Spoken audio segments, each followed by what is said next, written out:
Olá, bom dia, meus irmãos. Desejo que a graça e a paz do nosso Senhor Jesus estejam com cada um de vocês nesse domingo tão especial. E quero dizer que é sempre uma alegria estarmos juntos, mesmo à distância, para aprendermos mais um pouco da palavra de Deus. Hoje, domingo, 27 de julho, é um dia especial. Nós estamos na nossa quarta lição da Escola Bíblica Dominical, da nossa revista Compromisso,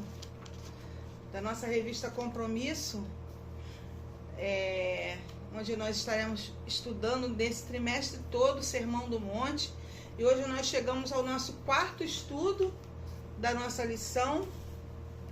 E o nosso tema de hoje é o padrão ideal de conduta dos santos. É um tema que nos leva a ter uma conduta bem elevada. Nós vamos refletir sobre 3 assuntos muito importantes que Jesus tratou no capítulo 5 ainda de Mateus, que nós estamos estudando desde a primeira lição, mas hoje especificamente dos versículos 27 ao 37, onde Jesus está tratando sobre o adultério, sobre o divórcio e sobre os juramentos. Mas por trás desses assuntos, ele quer nos ensinar algo muito mais profundo, como súditos do seu reino, como nós, como seus súditos, devemos viver. Ele quer nos ensinar que a gente deve viver de maneira santa, coerente e de maneira verdadeira. Talvez, irmãos, pareça um tema delicado, mas o nosso propósito aqui é entender o padrão de Deus e sermos transformados por Ele com graça e com verdade. Mas mais do que regras neste estudo, Jesus ele quer formar em nós um caráter parecido com o caráter dele. No Sermão do Monte, ele quer nos ensinar que o reino de Deus ele não se resume em regras externas. Não, ele trata de uma transformação, como eu tenho falado desde o primeiro estudo, de dentro para fora, do nosso coração, nos nossos pensamentos e nas nossas intenções. Por isso que em seu sermão, ele nos convida a nós olharmos além da letra da lei e enxergar o espírito da mensagem. Ele também nos ensina que a santidade ela não é só sobre o que nós fazemos, mas ela também é sobre o que pensamos, ela também é sobre o que nós desejamos. E hoje, então, nós vamos tratar disso nesses versículos de 27 a 37 de Mateus 5. Nós vamos entender juntos como Deus deseja que nós, seus filhos, vivamos. Ele deseja que nós vivamos com pureza, com integridade, com sinceridade, não por fora, não aparentemente, mas por dentro também. Antes de tudo, quero agradecer mais uma vez por você estar aí. Nós vamos orar para iniciarmos o nosso estudo. Senhor Deus e Pai, muito obrigada, Deus, por esse novo dia, por tudo, Senhor, que o Senhor faz. Obrigada, Deus, pela salvação dedicada a nós através do seu Filho, Pai. Muito obrigada, Deus, porque nós podemos buscar ao Senhor, podemos falar contigo. Obrigada, Deus, pelo dom da vida, pelo ar que respiramos. Obrigada, Deus, pela salvação que Jesus Cristo tem nos proporcionado, Senhor, com o sacrifício dele na cruz do Calvário, pelo teu amor tão grandioso por nós, Senhor, pelo teu desejo de nos transformar dia a dia, Senhor. Muito obrigada. Muito obrigada, Senhor, porque apesar de nós, o Senhor tem buscado que nós tenhamos cada dia mais encontro contigo, Senhor. O Senhor deseja que nós nos aproximemos de Ti e que o Senhor tem nos ensinado isso na Tua palavra, Senhor. Porque o Teu padrão, Senhor, é um padrão alto, Que nós possamos buscar a santidade todos os dias, Senhor. Que nós possamos viver isso de dentro para fora. Não que seja algo exterior, mas que seja algo interior, que brote do nosso coração. E que teu Espírito, Senhor, que habita em nós, porque a tua palavra diz que o Senhor Jesus iria, mas que ele deixaria um Consolador para nos instruir, para nos capacitar a viver uma vida conforme o teu querer. Que o teu Espírito que habita em nós possa nos transformar todos os dias, até nós chegarmos à estatura de varão perfeito. Muito obrigada por esta oportunidade, pela escola bíblica da tua igreja, Senhor, presencial, por essa escola bíblica online, pela vida do pastor Kleber, pela vida da irmã Esther, por cada professor, Senhor, por cada irmão que está lá do outro lado da tela, atenciosamente, ó Deus, ouvindo da tua palavra. Que o Senhor possa estar cuidando, guardando, fortalecendo, sustentando, abençoando, Deus, a vida dos teus filhos, ó Pai. Alguns não podem estar na tua casa, Senhor, por motivos diversos, mas o Senhor conhece cada um. Que esteja cuidando dos meus irmãos que estão do outro lado.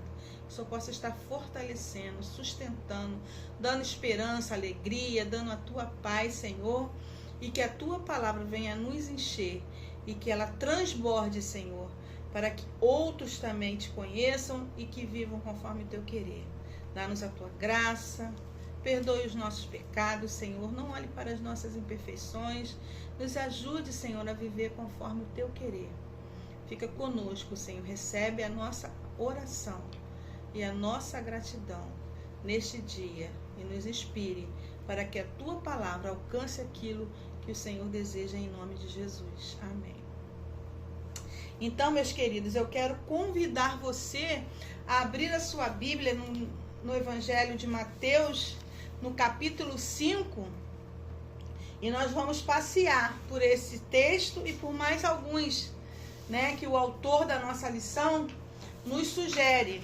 O autor da nossa lição, como a gente já falou, é o pastor José Vidigal de Queiroz.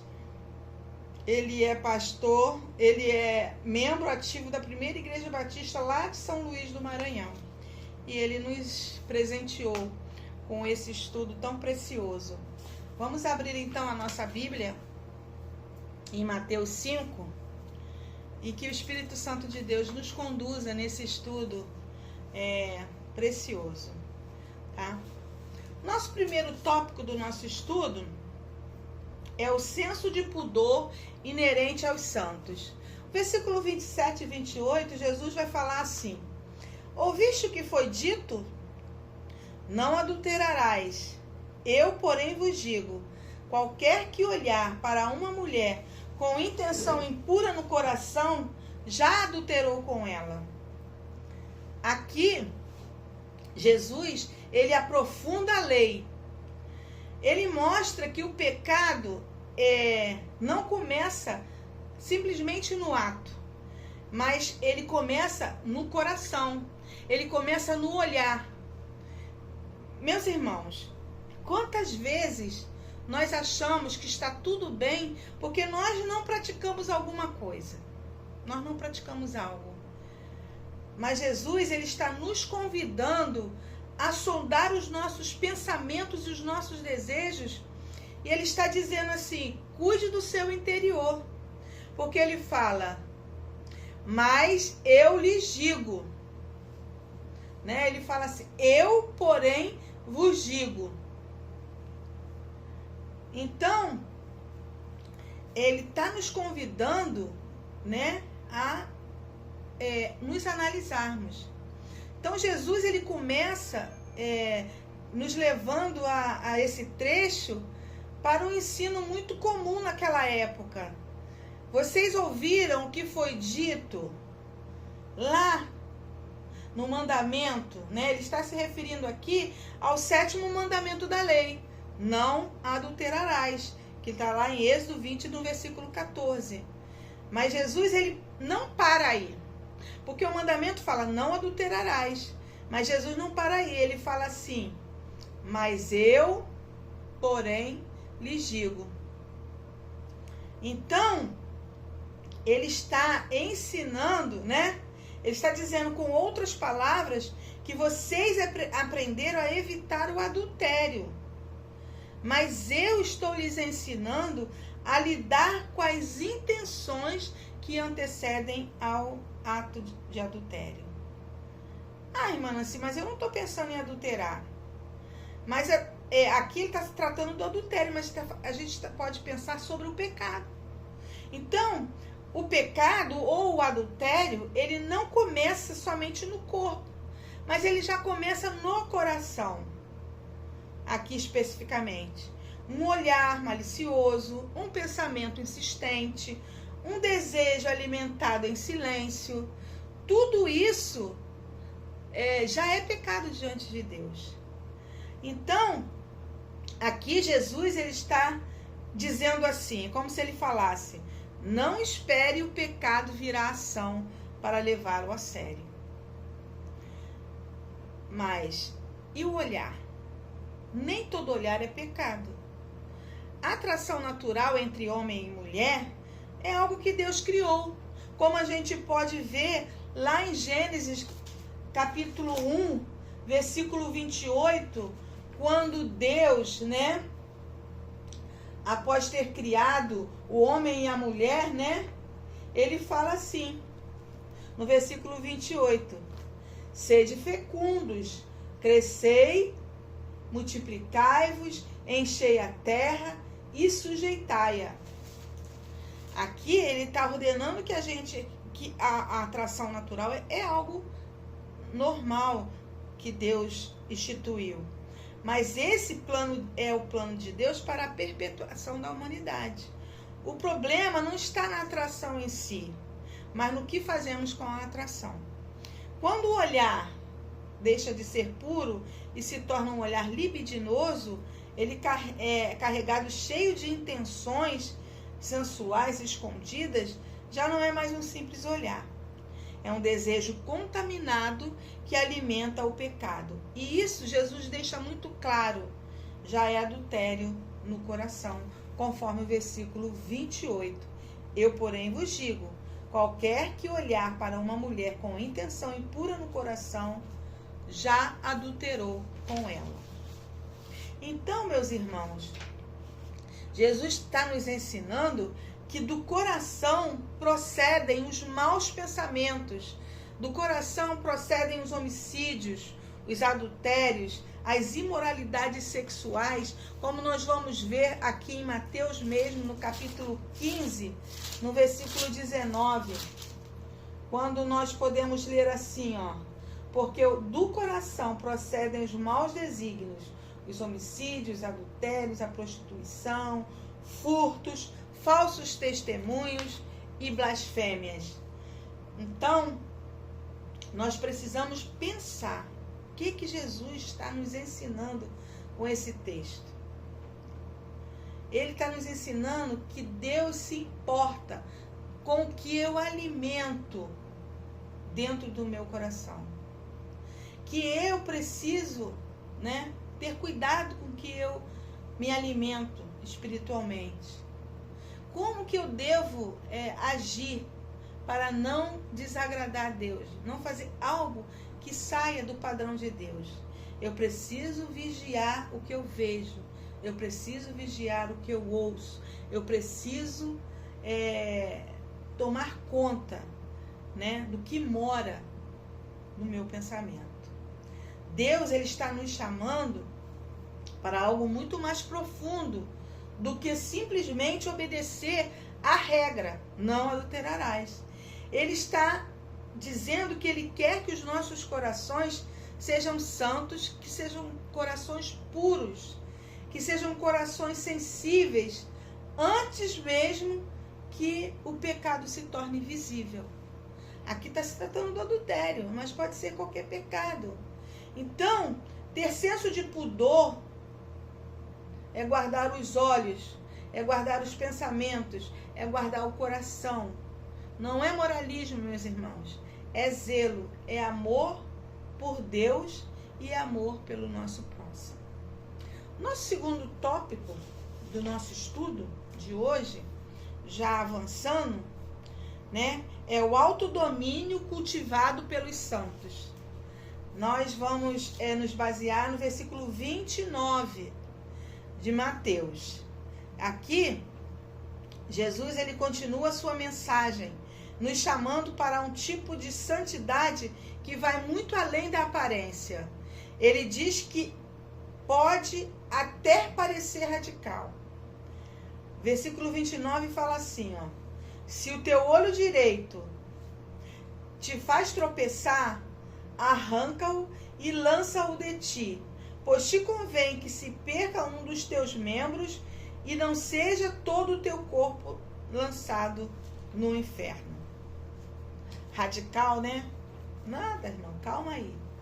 Jesus ele não está nos ensinando a nos automutilarmos. Não, ele está nos mostrando que a seriedade do pecado é urgente para lidarmos com ele. Quando nós vermos que o pecado está se aproximando de nós, nós precisamos ter urgência em cortar o pecado, né? Em vez de arrancar o olho fisicamente, ele nos chama a cortar esse mal pela raiz, com decisões que sejam práticas e sejam decisões firmes. E aqui, no texto, a palavra grega é escândalo, usada aqui, que significa como pedra de tropeço. Se o teu olho direito te faz tropeçar. Isso significa que se algo nos faz cair, se algo nos afasta de Deus, Jesus está dizendo, se há algo em você que te faz cair, um olhar, um desejo, um pensamento, que vai te levar ao pecado, corte isso de forma definitiva. E aí a gente chama isso de autodomínio. É o controle do corpo e da mente para que nós não sejamos instrumentos do pecado, mas que sejamos instrumentos do Espírito Santo de Deus. Então, meus irmãos, o autodomínio, ele nasce quando nós temos consciência do pecado. Ele nasce quando nós desejamos viver para agradar a Deus. Ele nasce quando nós agimos com coragem, evitando tudo que nos leva a cair. Desviar o olhar, fugir de situações, evitar conversas perigosas, isso é mesmo que arrancar um olho. É a decisão radical de não alimentar o pecado. Jesus também, ele traz um ensino muito forte aqui sobre o casamento, sobre o divórcio. Então ele reafirma o ideal de Deus. O homem deixará a mãe e o pai, né? E se unirá à sua mulher. E eles se tornarão uma só carne. Gênesis 2:24. O adultério, ele quebra essa aliança. Por isso que Moisés, lá em Deuteronômio 24, de 1 a 4, ele permitiu a carta do divórcio. Vamos abrir o texto aí de Deuteronômio 24.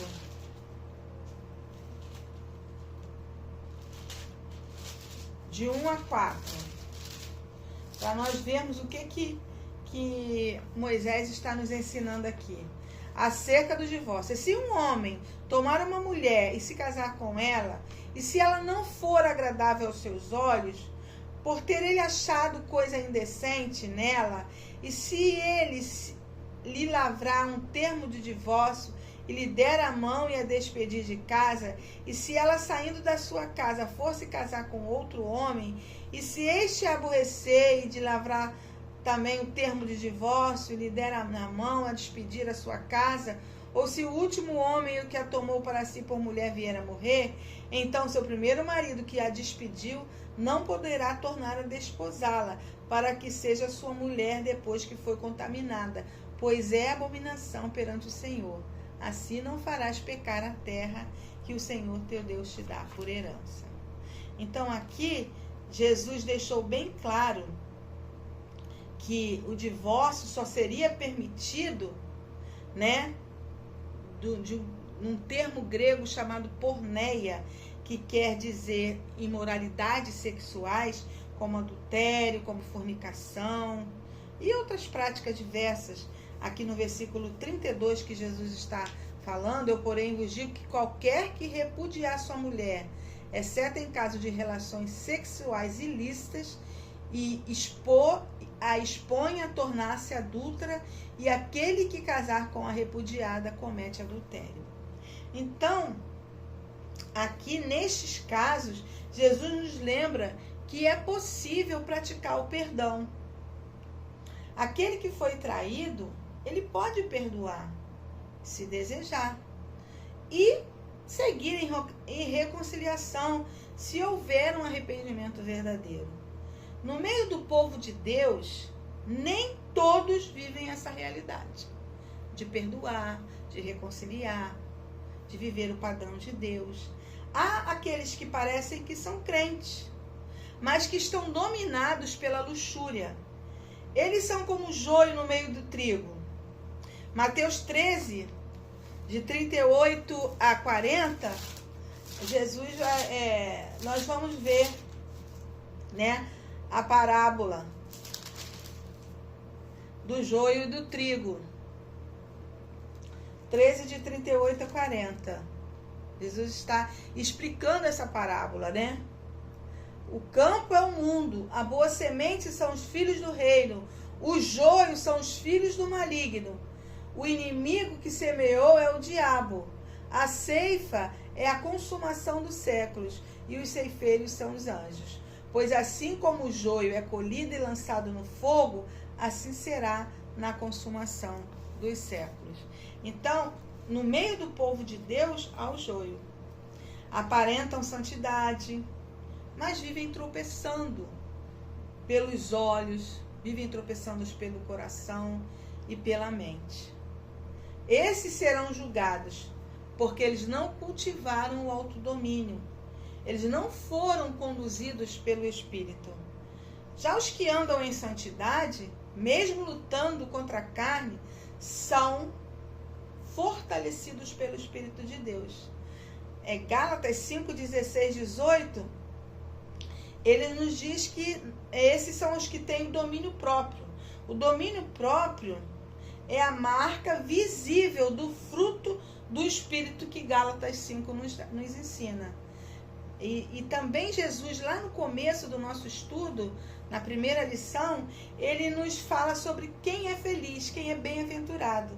No versículo 8 do capítulo 5, Jesus fala: bem-aventurado os limpos de coração, porque eles verão a Deus. Essa é a promessa, esse é o alvo, esse é o caminho do reino. O autodomínio, ele não é uma força humana, não. Ele é o fruto do Espírito, o domínio próprio. A paz, o amor, a esperança, a alegria.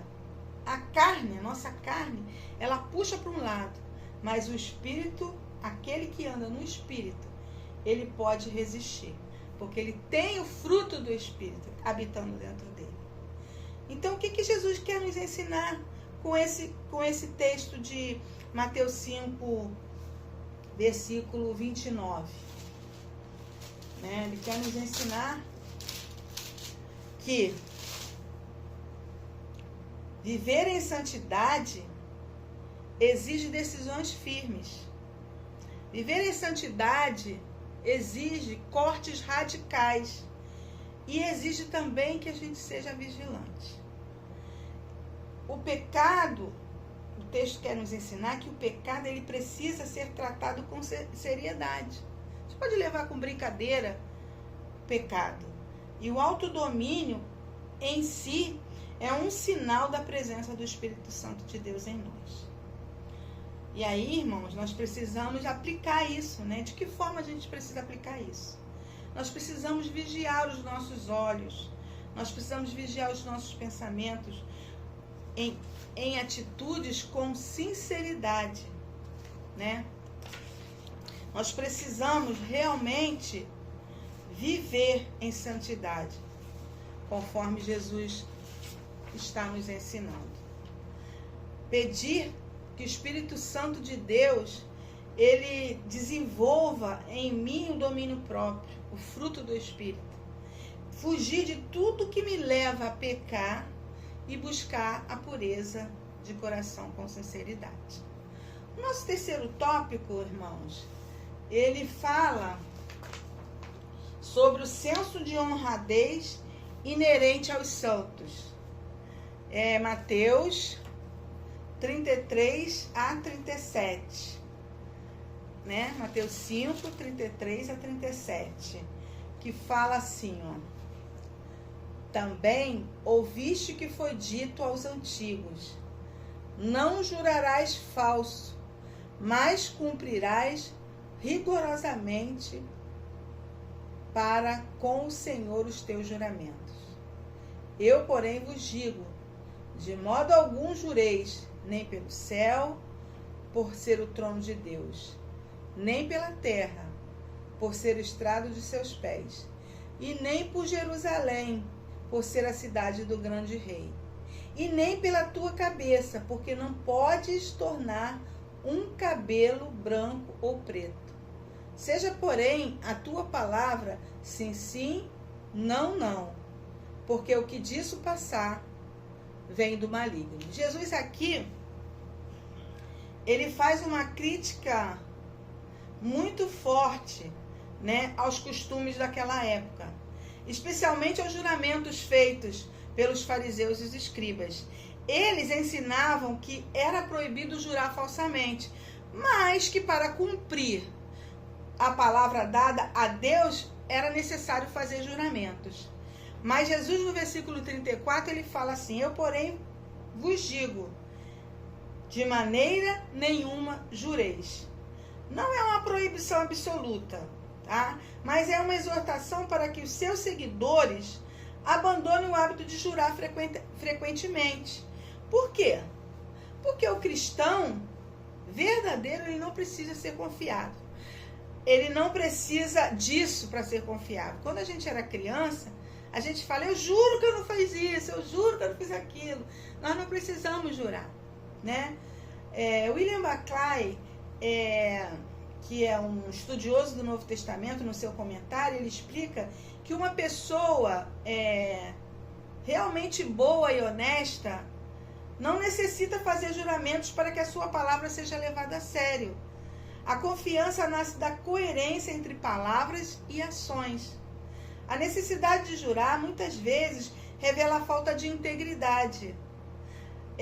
No Novo Testamento, nós vemos que Paulo usou juramentos em situações especiais somente para reforçar a verdade.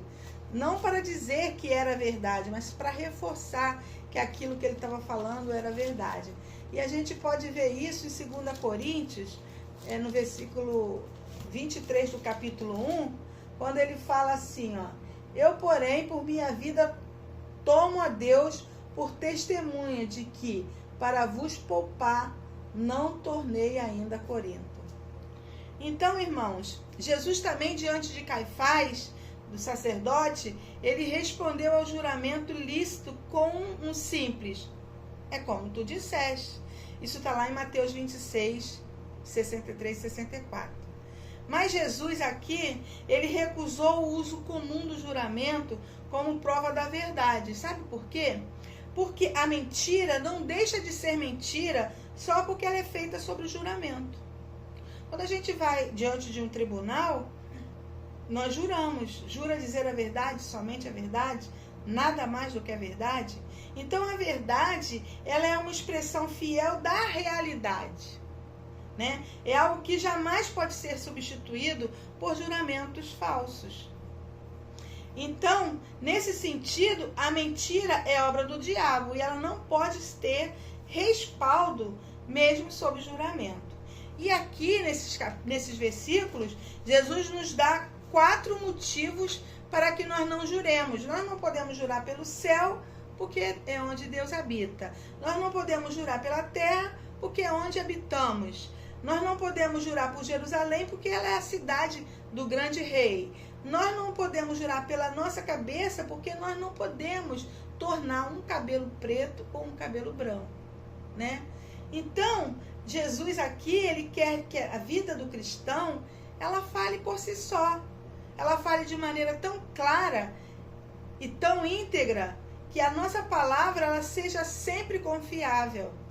Então Jesus, nós já estudamos isso na nossa segunda lição, ele nos convida a nós sermos sal da terra e luz do mundo, né? No versículo 5, 14 e 16. De modo que as pessoas reconheçam em nós Deus, né? Por meio dos nossos comportamentos honestos e transparentes. Por isso, o discípulo de Jesus, ele deve limitar suas palavras ao sim, sim, não, não. Sabendo que tudo que passa disso pode vir de intenções maliciosas. Então, irmãos, o que nós podemos aprender com esse texto? Nós podemos aprender que a honestidade verdadeira é mais do que cumprir regras. Ela é viver uma coerência que dispensa juramentos. No trimestre passado, nós estudamos sobre Jó, um homem que era íntegro, temente a Deus. É isso que Jesus está reforçando aqui. Nós precisamos evitar a necessidade de garantias para que a sua palavra e a minha seja uma palavra respeitada. Nós precisamos buscar refletir a luz de Deus no nosso jeito de viver para que você e eu nos tornemos testemunhos vivos. Então, meus irmãos, a verdade das nossas palavras e dos nossos atos, ela nos confere a credibilidade que nos isenta da necessidade de proferir qualquer juramento. Então, isso acontece quando nós somos íntegros e quando nós somos coerentes com a nossa palavra. Aí, quando nós somos assim, a nossa palavra, ela é suficiente, porque nós vivemos da forma que falamos. Já concluindo o nosso estudo de hoje, aqui nós aprendemos que o padrão ideal de conduta, né, de Jesus, que ele define para os seus súditos, ela se apoia em 3 pilares dentro desse texto que nós estudamos hoje. Ela se apoia no pudor, né, que expressa o sentimento de vergonha por tudo que fere a decência. Então, o cristão, ele foge do adultério, evitando olhar para aquilo que pode despertar desejos obscenos no coração. Pudor, então, é respeitar a santidade de Deus com os olhos, com os pensamentos e com as intenções. O autodomínio, que é o caminho escolhido para controlar os impulsos naturais, cortando pela raiz tudo que possa nos fazer tropeçar. E a honradez, que é caracterizada por uma vida santa e um testemunho fiel da verdade, cuja veracidade nas palavras e atos confere credibilidade, isentando a necessidade de qualquer juramento. Então, irmãos, para que a gente possa aplicar esse padrão divino de conduta elevada em nossas vidas, eu quero deixar aqui algumas medidas práticas para que a gente possa exercitar durante essa semana. Que nós devemos cultivar o pudor, cuidando do que alimenta os meus olhos, os meus pensamentos, evitando conteúdos ou situações que despertem desejos impuros. Exercer o autodomínio por meio da oração, por meio da vigilância, desviando o olhar e fugindo das tentações assim que nós percebemos o perigo. Praticar a honradez, sendo transparente e coerente em nossas palavras e atitudes. Buscar diariamente a ajuda do Espírito Santo para fortalecer o nosso coração, a nossa mente contra as tentações e para que o meu testemunho, para que o seu testemunho reflita Cristo, a luz de Cristo aos homens. Então, irmãos, aqui nesse Sermão do Monte, o reino de Deus, Jesus está nos ensinando que é para quem deseja viver uma vida diferente. Não é sobre perfeição, nós não seremos perfeitos, mas é sobre ser sincero diante de Deus. E aí eu queria refletir com os irmãos qual é a área da minha vida que eu preciso aplicar esse padrão né, que o reino de Deus deseja. Que passos concretos eu vou tomar para caminhar nessa direção? Quero agradecer, meus queridos, de coração, por você ter ficado aqui até agora, por esse tempo precioso que você dedicou, né? A vida é corrida, os desafios são muitos, mas você escolheu estar aqui buscando, né, a direção, crescer no Senhor, né? Isso já é motivo de muita alegria para nós da Primeira de Nova Iguaçu e da nossa EBD Online. Então eu espero realmente que esse estudo tenha tocado o seu coração, tenha mostrado que a santidade não é algo distante, não é algo impossível, mas é um chamado real e possível, alicerçado em 3 pilares: pudor, autodomínio e honradez. Que nós possamos realmente buscar isso, né? E lembre-se, nós não estamos sozinhos nessa caminhada, nesses desafios. Deus é conosco, o Espírito Santo é conosco. Que Ele possa nos abençoar, que você possa ter uma semana feliz, abençoada, buscando viver conforme o Senhor deseja para nós. Eu quero agradecer ao pastor da igreja, à nossa diretora da escola bíblica e a você por ter estado comigo até aqui. Muito obrigada. Vamos orar para encerrar o nosso estudo. Senhor, muito obrigada pela tua palavra, Senhor. É um desafio vivermos conforme o teu querer, Senhor, mas nós queremos te suplicar em nome de Jesus, que o teu Espírito que habita em nós nos dê a ferramenta, Senhor, para que a gente possa vencer cada desafio, cada pecado que chega até o nosso coração, Pai. Que nós possamos estar revestidos da armadura de Deus, com o capacete da salvação, com o escudo, com a palavra, Senhor, com os pés, Senhor, da salvação, anunciando a tua palavra. Que nós possamos estar, Senhor, com a tua armadura, para que a gente possa vencer as ciladas do diabo, Pai. E que teu Espírito habita em nós, nos dando, Senhor, o fruto do Espírito, que é o domínio próprio, que é a esperança, que é a alegria, que é a paz, que é o amor, para que a gente possa viver segundo o teu querer, segundo o teu padrão, Senhor. Nos ajude a alcançar a estatura de varão perfeito. Dá-nos uma semana feliz, um domingo abençoado.